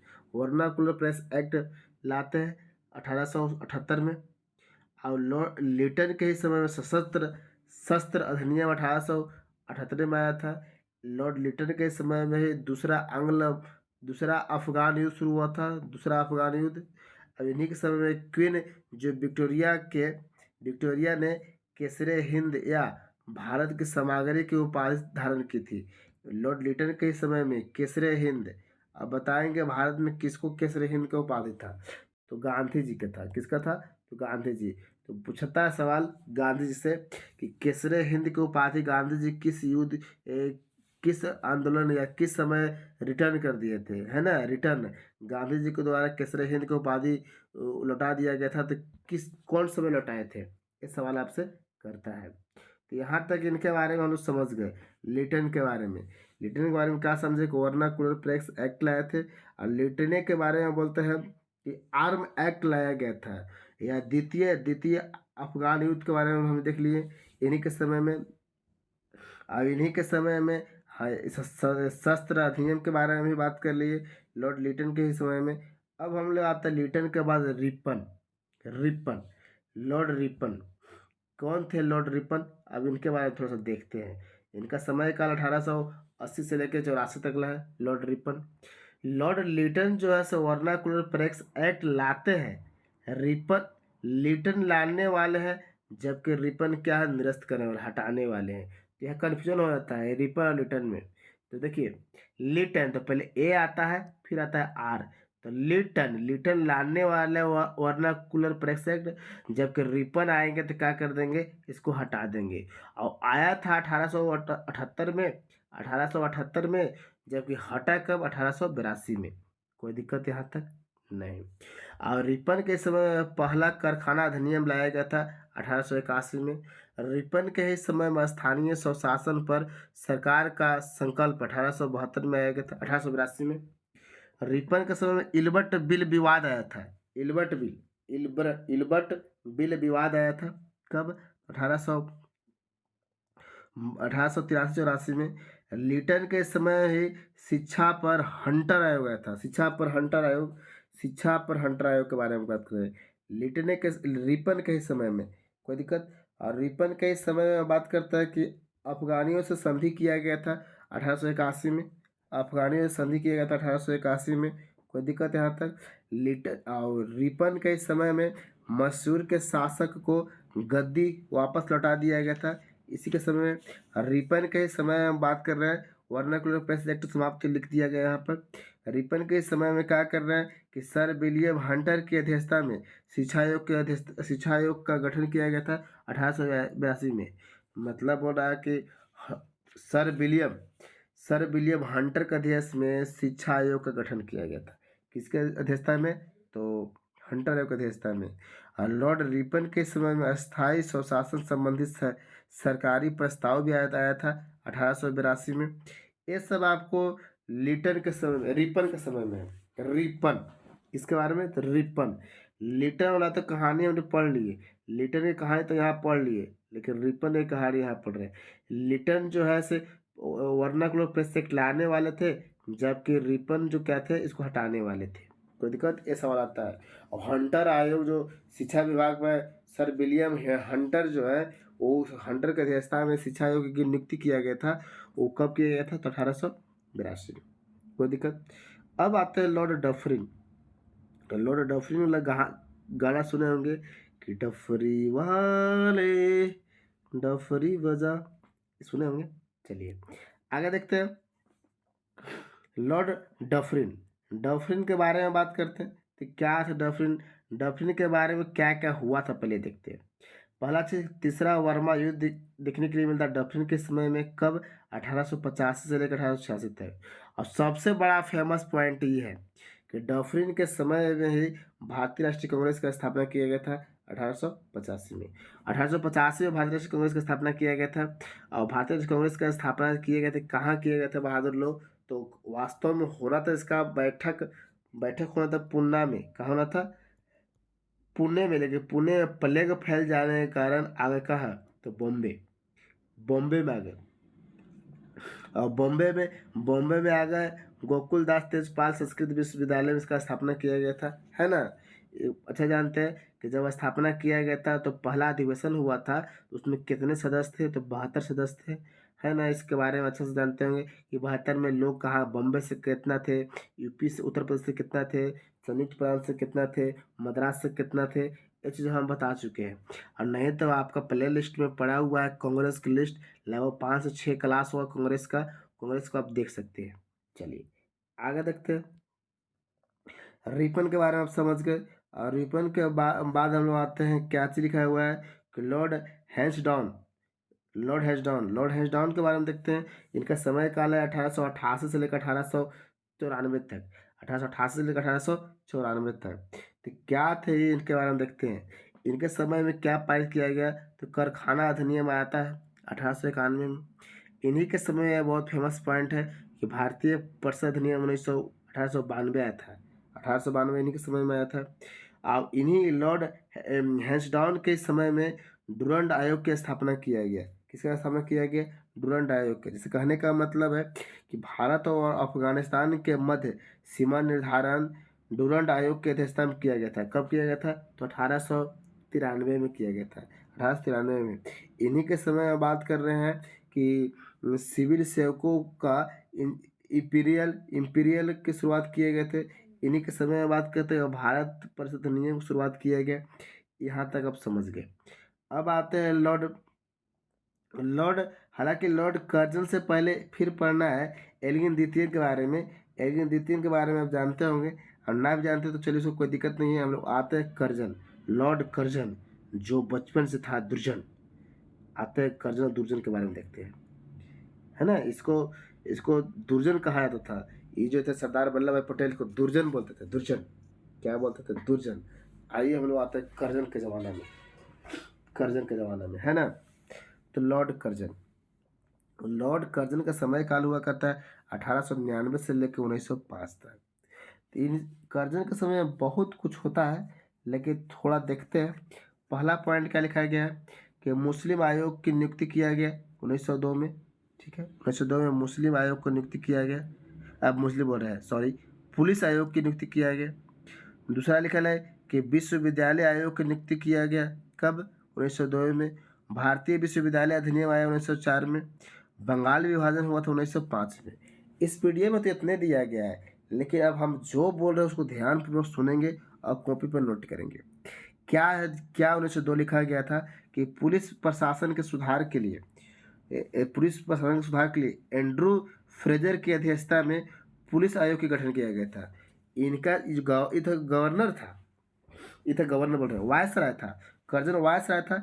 लेकिन यहाँ बोल रहा है, ये जो हम लोग बात कर रहे हैं पुलिस आयोग, तो पुलिस आयोग को बोला जाता है कि पुलिस प्रशासन के सुधार के लिए Andrew Andrew Andrew Fraser Andrew Fraser Andrew Fraser की अध्यक्षता में पुलिस आयोग का गठन किया गया। वायसराय कर्जन था, लेकिन फ्रेजर की अध्यक्षता में पुलिस आयोग का गठन किया गया। दूसरी पॉइंट लिखा गया है कि विश्वविद्यालय आयोग की नियुक्ति किया गया 1902 में। जैसे कहने का मतलब है कि विश्वविद्यालय आयोग की स्थापना 1902 तथा भारतीय विश्वविद्यालय अधिनियम पारित हुआ था 1904 में हुआ था। देखिए लिखा गया 1904 में हुआ था। और लॉर्ड कर्जन के समय ही बंगाल विभाजन देखने के लिए मिलता है। लॉर्ड कर्जन के समय में उद्योग एवं वाणिज्य विभाग की स्थापना किया गया। लॉर्ड कर्जन के ही समय में 1899 में कोलकाता कॉन्फ्रेंस एक्ट की शुरुआत किए गए। लॉर्ड कर्जन के ही समय में प्राचीन स्मारक संरक्षण अधिनियम 1904 गठन किया गया। प्राचीन मतलब प्राचीन जो खोजा जाते थे, है ना। प्राचीन स्मारक संरक्षण अधिनियम 1904, ये बहुत फेमस है। किसके समय शुरुआत किया गया था? तो लॉर्ड कर्जन के समय में। लॉर्ड कर्जन के समय में ही बंगाल विभाजन के ही बारे में बात कर रहे हैं। लॉर्ड कर्जन के समय में ही कृषि बैंक की स्थापना किया गया। लॉर्ड कर्जन के समय में पूसा जानते हैं? पूसा झारखंड पूसा में अनुसंधान केंद्र, बोकारो जानते हैं, अनुसंधान केंद्र की स्थापना किया गया। लॉर्ड कर्जन के समय में रेलवे बोर्ड की स्थापना किया गया 1905 में। ये बहुत फेमस है कि लॉर्ड कर्जन के समय में रेलवे बोर्ड की स्थापना किया गया। कब किया गया? 1905 में किया गया, है ना। लॉर्ड कर्जन के समय में तिब्बत में एंग्स हैंड मिशन की स्थापना किया गया, शुरुआत किया गया। वो किया गया था 1904 में। क्या किया गया था? यंग हैंड्स की शुरुआत किया गया। यहाँ तक समझने में कोई दिक्कत है तो बोलेंगे। लॉर्ड कर्जन के बारे में बहुत कुछ हम लोग बोले, जितना लिखा गया था उतना तो बोले कि, लेकिन बाकी अलग से हम लोग चर्चा किए, है ना। अब हम लोग बात करते हैं लॉर्ड मिंटो द्वितीय। लॉर्ड मिंटो द्वितीय कौन थे समझेंगे। चलिए देखते हैं लॉर्ड मिंटो द्वितीय। लॉर्ड मिंटो प्रथम के बारे में पढ़ लिए थे, लेकिन अब लॉर्ड मिंटो द्वितीय के बारे में देख लेते हैं। ये 1905 से लेकर 1910 तक रहते हैं, राज करते हैं। 1905 से लेकर 10 तक। तो इनका समय काल में क्या क्या था थोड़ा सा देख लेते हैं। लॉर्ड मिंटो, जैसे पहला पॉइंट कि स्वदेशी आंदोलन 1905 से 11 तक शुरू किया गया था, इन्हीं के समय में किया गया था। लॉर्ड मिंटो के समय में सूरत अधिवेशन में कांग्रेस का विभाजन हुआ था। लॉर्ड मिंटो के समय में मुस्लिम लीग की स्थापना हुआ था। लॉर्ड मिंटो के ही समय में लॉर्ड मॉर्ले मिंटो सुधार अधिनियम आया था। तो मॉर्ले मिंटो सुधार क्या थे, तो ये मिंटो साहब थे वायसराय, जबकि मॉर्ले थे ना तो भारत के राज सचिव थे। भारत के कौन थे, तो राज सचिव थे, राज सचिव, जो इंग्लैंड में बैठा करते थे, और मिंटो साहब वायसराय भारत में रहा करते थे। क्या बात समझ गए? इतना तक तो बोल करके भाषा समझ गए। लॉर्ड मिंटो के समय में बोला जाता है कि मुस्लिम लीग की स्थापना, लेकिन आगा खां के द्वारा मुस्लिम लीग की स्थापना के बारे में बात करते हैं। यहाँ तक अच्छे से आप समझ गए, है ना, मिंटो के साहब बारे में। अब मिंटो के बाद आते हैं लॉर्ड हार्डिंग द्वितीय। क्या थे, तो लॉर्ड हार्डिंग द्वितीय। आइए लॉर्ड हार्डिंग द्वितीय के बारे में देखते हैं। लॉर्ड हार्डिंग द्वितीय, लॉर्ड हार्डिंग द्वितीय के बारे में थोड़ा कहानी समझते हैं। तो इनके समय में पहली पॉइंट कि बंगाल विभाजन रद्द किया गया। मिंटो के समय में बंगाल विभाजन, मिंटो के समय में बंगाल विभाजन किया गया था 1905 में, लेकिन लॉर्ड हार्डिंग द्वितीय के समय में बंगाल विभाजन को क्या कर दिया गया, रद्द कर दिया गया। कब किया गया, तो 1911 में। कोलकाता से दिल्ली राजधानी लाया गया था 1911 में। और इन्हीं के समय में लॉर्ड हार्डिंग द्वितीय के समय में हिंदू महासभा की स्थापना 1915 में किया गया। जैसे पॉइंट समझेंगे, देखिए हम बात कर रहे हैं कि 1911 में पहले बंगाल विभाजन देख लेते हैं। 1911 में बंगाल प्रेसिडेंसी की स्थापना क्या कर दिया गया, रद्द कर दिया गया, है ना। बंगाल और 1900 लॉर्ड हार्डिंग द्वितीय के ही समय में भारत की राजधानी कोलकाता से कहाँ चला गया, तो दिल्ली चला गया। कोई दिक्कत यहाँ तक? और लॉर्ड हार्डिंग द्वितीय के समय में मदन मोहन मालवीय के द्वारा हिंदू महासभा की स्थापना किया गया था 1915 में, है ना। लॉर्ड हार्डिंग द्वितीय के समय में भारत में जॉर्ज पंचम की यात्रा होते हैं, जिसके उपलक्ष्य में दिल्ली दरबार आयोजित किया गया था। दिल्ली दरबार कब हुआ था, तो 1911 में, है ना। तो यहाँ पे बात करता है कि लॉर्ड जॉर्ज पंचम, तो सवाल आता है कि जॉर्ज पंचम के साथ कौन आए थे, तो रानी आई थी, रानी रानी मैरी, कौन थी, रानी मैरी जॉर्ज पंचम के साथ आए थे। और जॉर्ज पंचम के स्वागत में, गेटवे ऑफ इंडिया के बारे में चर्चा हम लोग करते हैं, है ना, कि स्वागत में उनका मनाया गया था। कोई दिक्कत यहाँ तक ला बहादुर लोग? चलिए, आपको लॉर्ड हार्डिंग द्वितीय के बारे में समझ गए। अब हम लोग समझते हैं चेम्सफोर्ड, लॉर्ड चेम्सफोर्ड और लॉर्ड हार्डिंग द्वितीय के समय में थोड़ा सा और देख लेते हैं। जैसे लॉर्ड हार्डिंग द्वितीय के समय काल पर फोकस करते हुए याद आया कि 1916 तक रहे थे। तो 1916 के समय में लॉर्ड हार्डिंग द्वितीय के इस समय में 9 जनवरी 1915 को गांधी जी साउथ अफ्रीका से भारत आए थे। कितना दिन के बाद आए थे, मतलब 21 वर्ष के बाद आए, बीच में भी आए थे, लेकिन 21 वर्ष कार्यकाल बिताने के बाद भारत में आए थे। तो ये बहुत फेमस है कि जिस समय गांधी जी भारत में आए थे उस समय भारत का वायसराय कौन थे, तो लॉर्ड हार्डिंग द्वितीय थे। कोई दिक्कत? लॉर्ड हार्डिंग द्वितीय थे। आगे चलते हैं, लॉर्ड हार्डिंग द्वितीय थे। चलिए अब लॉर्ड चेम्सफोर्ड के बारे में देखते हैं। लॉर्ड चेम्सफोर्ड के बारे में देखते हैं। इनका समय लखनऊ का संधि होता है, लखनऊ संधि, है ना, लखनऊ संधि। लॉर्ड चेम्सफोर्ड के समय में चंपारण सत्याग्रह, इन्हीं के समय मॉन्टिंग के अगस्त का घोषणा आया था 17 में। और इसी के समय में लॉर्ड चेम्सफोर्ड के समय में भारत सरकार अधिनियम 1919 आया था। लॉर्ड चेम्सफोर्ड के समय में ही रोलेक्ट आया था। और जब रोलेक्ट आता है बहादुर लोग, तो इसी को आंधा कानून, काला कानून कहने के चक्कर में क्या होता है, जलियांवाला बाग हत्याकांड हो जाता है ना। जलियांवाला हत्याकांड के बारे में तो जानते होंगे कि आपको पंजाब वाले क्षेत्र में दो नेता हुआ करते हैं। एक हुआ करते हैं किचलू, एक होता है सैफू, एक होता है सत्यपाल मलिक, और सैफुद्दीन किचलू, दोनों महान नेता हुआ करते हैं। ये दोनों को गिरफ्तार कर लिया जाता है जेल में, जिसको छुड़ाने के लिए बैठक करते हैं जलियांवाला क्षेत्र में। और यहाँ से आता है व्यक्ति जिसका नाम हुआ करता है जनरल डायर, और आके गोली चला देता है। ठीक है, यहाँ तक हम जानते हैं। और इसी का अध्यक्षता में, चेम्सफोर्ड के अध्यक्षता में ही क्या किया गया, चेम्सफोर्ड के अध्यक्षता में असहयोग और खिलाफत आंदोलन की शुरुआत किए गए। चेम्सफोर्ड के शुरुआत किए गए, है ना, चेम्सफोर्ड के समय में। और चेम्सफोर्ड के समय में गांधी जी की दक्षिण अफ्रीका से स्वदेश वापस के उपरांत जब गांधी जी वहाँ से आए थे 9 जनवरी 1915 में, इसके समय में आए थे, तो आने के बाद अब इसके समय में क्या करेंगे कि साबरमती में अपना आश्रम खोलेंगे, 1916 में, है ना। और 1916 में, और इसी के समय में सत्याग्रह करते हैं, चंपारण सत्याग्रह। इसी के समय चेम्सफोर्ड के समय में ही खेड़ा सत्याग्रह शुरू करते हैं। और चेम्सफोर्ड के समय में ही अहमदाबाद मिल मजदूर के बारे में देखते हैं। चेम्सफोर्ड के ही समय में रॉलेट एक्ट आता है। चेम्सफोर्ड के समय में जलियांवाला बाग हत्याकांड होता है। चेम्सफोर्ड के समय में असहयोग आंदोलन शुरू किया जाता है।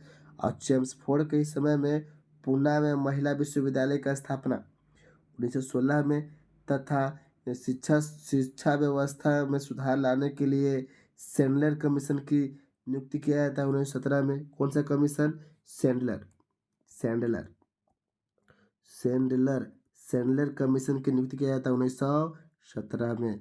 पूछता है कि जब सैंडलर कमीशन का नियुक्ति किया गया था, सैंडलर कमीशन का, उस समय भारत का वायसराय कौन हुआ करते हैं? यहाँ तक समझने में कोई परेशानी तो बोल सकते हैं।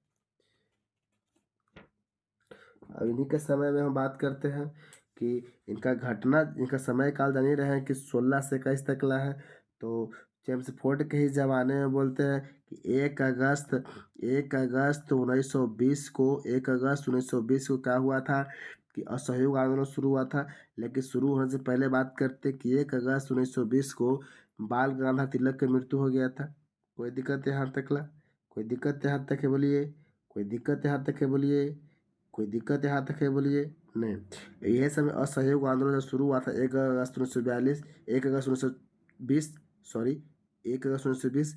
तो यहाँ पर शुरू होने के बाद बोला जाता है कि 1 करोड़ रुपया चांदा जमा होता है। कितना करोड़ रुपया चांदा जमा हो गया? 1 करोड़। और 1 करोड़ में से चांदा जमा हुआ तो 20 लाख चरखा लिया गया। क्या लिया गया? जब रुपया जमा होता है ना, तो तिलक कोष के नाम है, तिलक फंड। क्या नाम जाना जाता है? तिलक फंड। अब यही तिलक फंड से 1 करोड़ रुपया से 20 लाख चरखा लिया जाता है और उन लोगों में बांटा जाता है। गांधी जी बोलते हैं कि हम लोग असहयोग करेंगे, मतलब कि अंग्रेजों को सहयोग नहीं करेंगे, है ना। कोई दिक्कत? लेकिन वही असहयोग को आगे चलेंगे 1922 में, तो जो क्या कर दिया जाएगा? समाप्त कर दिया जाएगा। चलिए, चेम्सफोर्ड के बारे में जितना सवाल बनता है, सब सवाल के बारे में चर्चा कर चुके हैं। अब चेम्सफोर्ड के बाद हम लोग आते हैं लॉर्ड रीडिंग। कौन आता है? Lord reading. लॉर्ड रीडिंग का समय काल 21 से लेकर कितना तक ला? 26 तक ला। तो लॉर्ड रीडिंग के ही समय काल में आप जानते हैं कि चोरी चोरा घटना होता है। चोरी चोरी चोरा घटना होता है 5 फरवरी 1922, 5 फरवरी 1922, जिसके फलस्वरूप गांधी जी ने असहयोग आंदोलन वापस ले लिए थे, है ना। ये चोरी चोरा कांड नहीं होता उत्तर प्रदेश के जो गोरखपुर जिला में पड़ता है, गोरखपुर क्षेत्र में पड़ता है। यहाँ पर क्या कर दिया था गांधी जी? असहयोग आंदोलन जारी रखे थे। और यहाँ पर भारतीयों पर पुलिस लोग डंडा चार्ज कर देते हैं, तो और साथ में डंडा चार्ज करके पुलिस चले जाते हैं। जनता गुस्सा में जाते हैं, तो यही चोरी चोरा क्षेत्र जो है, यहीं पर क्या करेंगे कि जेल में आग लगा देंगे। और जेल में आग लगा देने के बाद 22 कर्म 22 पुलिसकर्मी क्या करते हैं? जेल के मर जाते हैं। और जिसमें गांधी जी क्या करेंगे कि असहयोग आंदोलन को स्थगित कर देंगे। वो बोले हैं कि हम हिंसा नहीं चाहते थे, अहिंसा चाहते थे। इस चलते क्या कर दिया जाता है? असहयोग आंदोलन स्थगित कर देता है।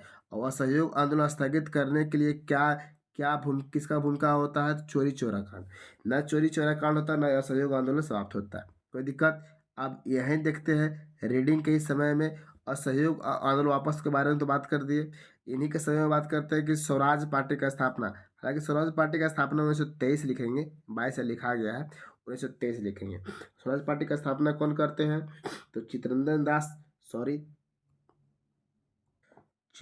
दास और मोतीलाल नेहरू के द्वारा स्थापना किए गए थे, है ना। हालांकि इसका कहानी ऐसा है कि 1922 का जो अधिवेशन है, गया अधिवेशन की अध्यक्षता करते हैं। और चुनाव का बात आता है, चुनाव छोड़कर चुनाव में क्या करते हैं कि चुनाव में चाहते हैं चुनाव कराएं, लेकिन लोग नहीं मानते तो ये इस्तीफा दे देते हैं कांग्रेस से। इस्तीफा देने के बाद अलग पार्टी का स्थापना किया जाता है, स्वराज पार्टी का। स्वराज पार्टी का स्थापना कब किया? तो 1923 में, लेकिन 22 लिखा गया है ना। और काकोरी ट्रेन डकैती जो है 1925 में ही घटना हो जाता है। रीडिंग के समय में कुछ और बातें कर लेते हैं। स्वामी श्रद्धानंद की हत्या कर दिया जाता है 1926 में। 1926 में इन्हीं के समय में हत्या कर दिया जाता है। और इसी के बारे में बात नहीं की है कि CR दास मतलब मोतीलाल नेहरू और चित्तरंजन दास के द्वारा स्वराज पार्टी का स्थापना किया जाता है ना। और इसी के समय में रीडिंग के इस समय में बहुत फेमस पॉइंट है कि 1923 में ICS की परीक्षा क्रमशः दिल्ली और लंदन में कराने का निर्णय लिया गया कि दिल्ली में होगा और कहाँ होगा, लंदन में। जैसे जो व्यक्ति ICS की परीक्षा देना चाहते हैं, ठीक है, तो उसके पास पैसा रहेगा तब ना लंदन जाएगा। पैसा नहीं रहेगा तो भाग नहीं लेगा, तो ICS बनेगा कैसे। तो यहाँ पर फैसला किया गया 1923 में। हालांकि 1922 तक लाइक चलल था। 1800 जब वो आया था डलहौजी से समय से आया था 1922 तक चला। कहाँ 1922 तक चला लंदन में। लेकिन 1923 से अब लंदन में भी होगा और कहाँ होगा, दिल्ली में, दोनों जगह होगा, कोई दिक्कत। और रीडिंग के ही समय में बात करते हैं कि अकाली आंदोलन की शुरुआत किए गए थे। और रीडिंग के ही समय में बात करते हैं, लॉर्ड रीडिंग के समय में दिल्ली एवं कानपुर में विश्वविद्यालय का स्थापना किया गया। ये सब बात हुआ करते हैं लॉर्ड रीडिंग के समय में, है ना। और कुछ पॉइंट होगा रीडिंग के समय में छूट रहा होगा तो आप देखेंगे, मैनेज करेंगे। कुछ हो सकता है पॉइंट जो हमको तरफ से छूट रहा होगा, है ना। अब आता है लॉर्ड इरविन। लॉर्ड इरविन का समय काल जो है 26 से लेकर 31 तक ला। इरविन का बहुत कुछ पढ़ना है। इरविन के समय काल में बहुते कुछ पढ़ना बा। क्या क्या पढ़ेला बा थोड़ा देखते हैं।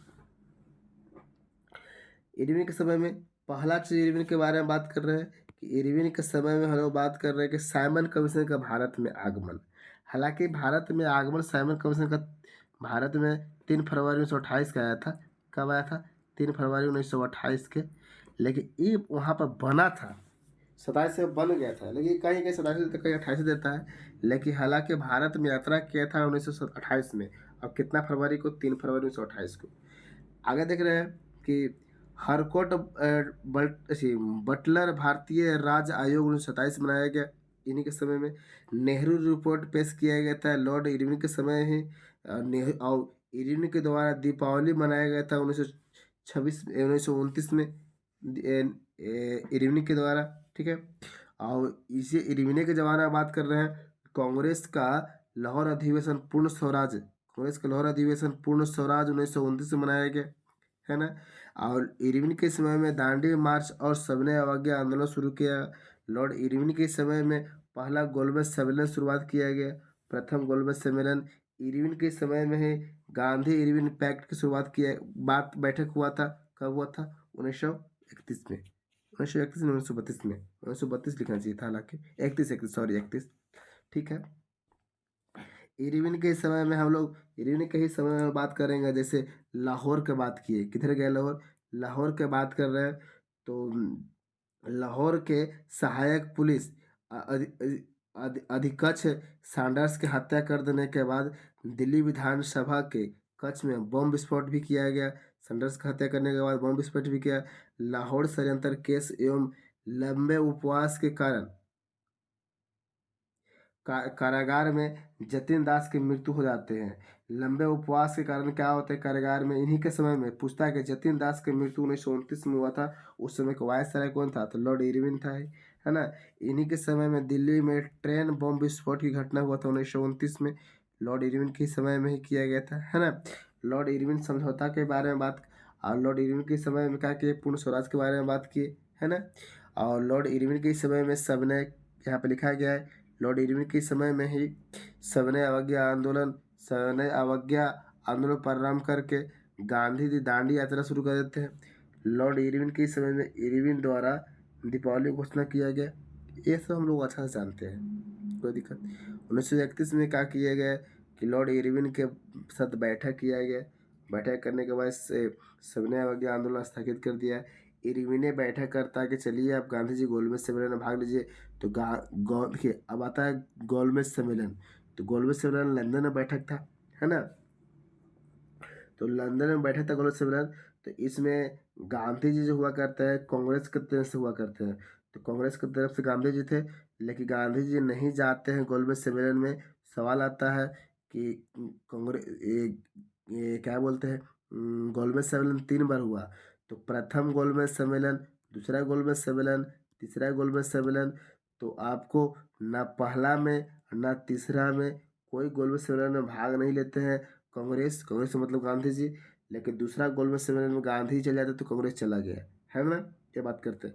लेकिन हम लोग बात करते हैं कि अम्बेडकर साहब इस पहलो गोलमेज सम्मेलन, दूसरो गोलमेज सम्मेलन, तीसरो गोलमेज सम्मेलन, तीनों में साथ गए थे। एक और व्यक्ति हुआ करते हैं जिनका नाम क्या था, आप कमेंट करके बताएंगे, है ना?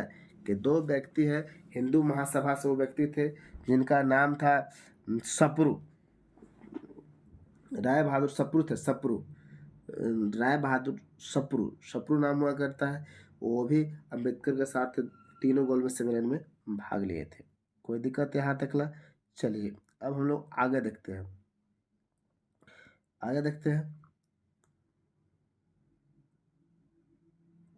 चलिए देखते हैं विलिंगटन के बारे में क्या था। तो विलिंगटन के समय में बात करते हैं कि इनका समय काल 31 से लेकर 36 तक है, कोई दिक्कत। लेकिन यहाँ बात कर रहे हैं कि सांप्रदायिक अधिनियम, सांप्रदायिक पंचायत जो शुरू किया गया था, सांप्रदायिक अधिनिर्णय वो विलिंगटन के समय ही किए गए थे। दूसरा एवं तीसरा गोलमेज सम्मेलन के ही बारे में बात कर रहे हैं कि किसके समय में किए गए थे, तो विलिंगटन के समय में किए गए थे दूसरा और तीसरा गोलमेज सम्मेलन, कोई दिक्कत। दूसरा और तीसरा गोलमेज सम्मेलन। पूना पैक्ट भी विलिंगटन के ही समय में शुरू हो गए थे। भारत सरकार अधिनियम 1935 जो आया था विलिंगटन के ही समय में आया था। यहाँ तक हम लोग नॉर्मली समझ लिए। इसी विलिंगटन के ही समय में इरविदा जेल में गांधी जी के द्वारा आमरण अनशन होने के बाद पूना समझौता हुआ था, या पूना पैक्ट से जानते हैं, है ना? और पूना पैक्ट कब हुआ था? तो 1932 में, कोई दिक्कत। और जब पूना पैक्ट समाप्त हो जाता है तो गांधी जी आमरण अनशन तोड़ देते हैं। अब इन्हीं के समय में दूसरा गोलमेज सम्मेलन और तीसरा गोलमेज सम्मेलन हुआ था। यहाँ तक हम लोग समझ गए, कोई दिक्कत। अब चलते हैं हम लोग आगे। अब थोड़ा सा दो चार को पॉइंट आउट बात करते हैं कि विलिंगटन के ही समय में अखिल भारतीय किसान सभा का स्थापना किया गया था 1936 में। कब किया गया था? 1936 में। क्या किया गया था? अखिल भारतीय किसान सभा की स्थापना 1936 में। और विलिंगटन के समय में जयप्रकाश नारायण और आचार्य नरेंद्र देव द्वारा कांग्रेस समाजवादी पार्टी का स्थापना किया गया था। किसके द्वारा? कांग्रेस समाजवादी पार्टी का स्थापना जयप्रकाश नारायण और आचार्य नरेंद्र देव के समय इन दोनों से मिलने के बाद किया गया था। 1934 में स्थापना किया गया था, है ना? कांग्रेस समाजवादी पार्टी की स्थापना जयप्रकाश नारायण और आचार्य नरेंद्र देव किए थे। और इसी के समय विलिंगटन के ही समय में वर्मा भारत से पृथक के बात किए थे। तो जैसे आप पूछता है, हालांकि वो अलग हुआ था 1937 में, देता है कहीं कहीं बुक में 37 में, हालांकि 37 से लगाएंगे। लेकिन सवाल करता ना कि किस अधिनियम के तहत वर्मा जो है भारत से अलग हुआ था, तो 1935 अधिनियम के तहत, ठीक है ना? लेकिन कहीं कहीं आंसर भी लगाया था कि 1935 में क्या हो गया था, भारत से अलग हो गया था म्यांमार, ठीक है, बर्मा अलग हो गया था। विलिंगटन के बारे में समझ लिए। अब हम लोग देखते हैं किसके बारे में, वो है लिनलिथगो के बारे में थोड़ा देख लेते हैं। कौन है लिनलिथगो? तो लिनलिथगो के बारे में हमारे द्वितीय विश्व युद्ध 1939 में, दूसरा विश्व युद्ध 39 द्वितीय विश्व युद्ध 39 के शुरू होने के बाद कांग्रेस ने मंत्रियों का इस्तीफा दे दिया था।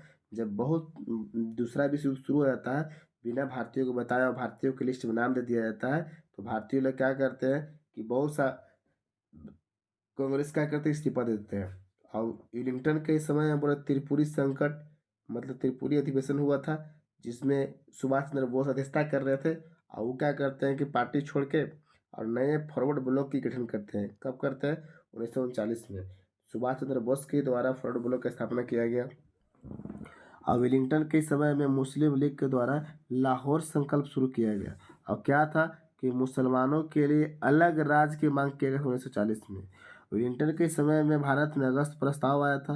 विलिंगटन के समय में भारतीय राष्ट्रीय सेना का गठन किया गया 1941 में। विलिंगटन के समय में विलिंगटन नहीं, लिनलिथगो जहाँ लिखा गया थोड़ा सा माफ करेंगे, विलिंगटन नहीं लिनलिथगो बोला गया, विलिंगटन बोल चल के भाषा में फ्लो में बोला गया। लिनलिथगो के समय में ही क्रिप्स मिशन आया। निम्नलिखितों के समय भारत छोड़ो आंदोलन शुरू किया गया। ये सब हम लोग निम्नलिखितों के बारे में बात कर लिए। आगे चलते हैं। आगे लिखा गया अगला क्या, तो लॉर्ड वेवेल।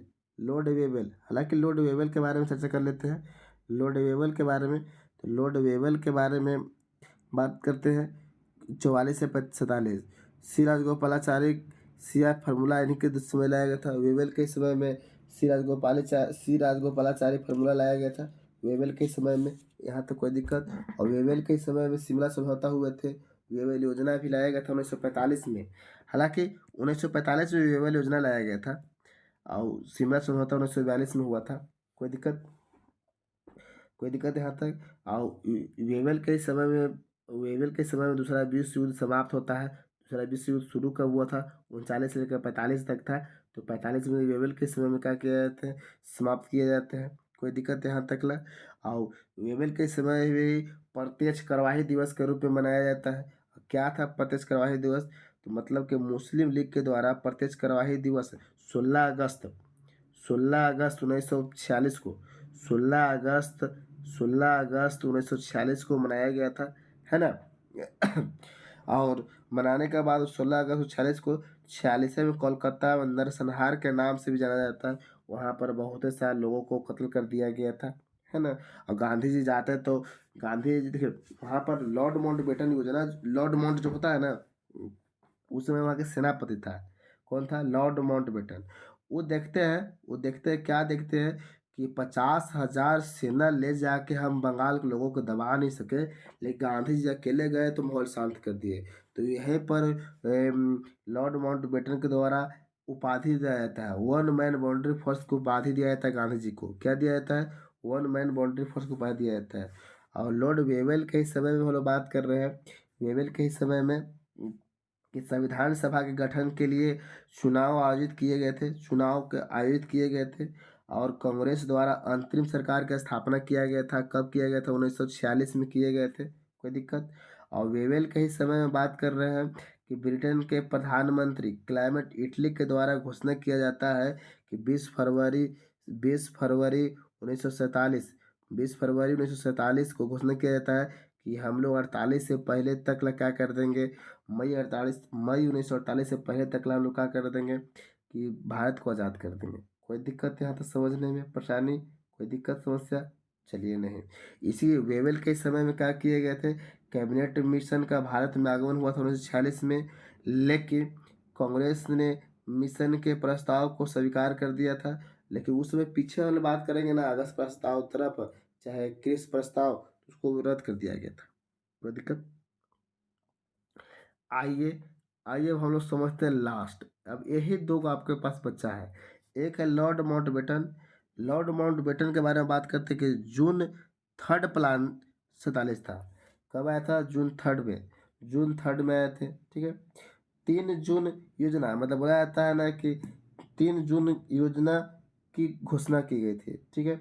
इसी के समय क्या किया गया, रेड क्लिफ आयोग का गठन किया गया। जैसे कहने का मतलब है कि देखिए भारत और बंगाल के विभाजन हेतु रेड क्लिफ आयोग का गठन किया गया। और इसी का समय क्या किए गए बहादुर लोग कि ब्रिटेन के हाउस ऑफ कॉमन में भारत स्वतंत्रता अधिनियम प्रस्तुत एवं पारित दोनों कर दिया गया। लॉर्ड माउंटबेटन के समय में क्या किया गया कि ब्रिटेन के हाउस ऑफ कॉमन्स में क्या किया गया, भारत की स्वतंत्रता को प्रस्तुत भी किया गया अधिनियम को, और पारित भी कर दिया गया। अब इसी के समय माउंटबेटन के समय में क्या किया गया कि भारत नामक नए राष्ट्र की स्थापना कर दिया गया। देखिए यहाँ पर लिखा गया भारत को स्वतंत्र मिल गया कब, 15 अगस्त 1947 को। लेकिन पाकिस्तान नामक एक नए राष्ट्र के भी स्थापना कर दिया गया माउंटबेटन योजना के समय, लॉर्ड माउंटबेटन के ही समय किया गया, है ना। यहाँ तक समझने में कोई परेशानी नहीं। और एक चीज़ हम लोग आओ देखते हैं, और लास्ट है। क्या लास्ट है कि बोलता है कि चक्रवर्ती राजगोपालाचारी, सी राजगोपालाचारी, ये 48 से लेकर 50 तक रहते हैं। तो देखो ये बहुत मस्त पॉइंट है कि भारत के अंतिम गवर्नर जनरल और प्रथम भारतीय गवर्नर जनरल थे। ये मतलब कहने का मतलब कि भारत के अंतिम गवर्नर जनरल और प्रथम भारतीय गवर्नर जनरल थे सी राजगोपालाचारी।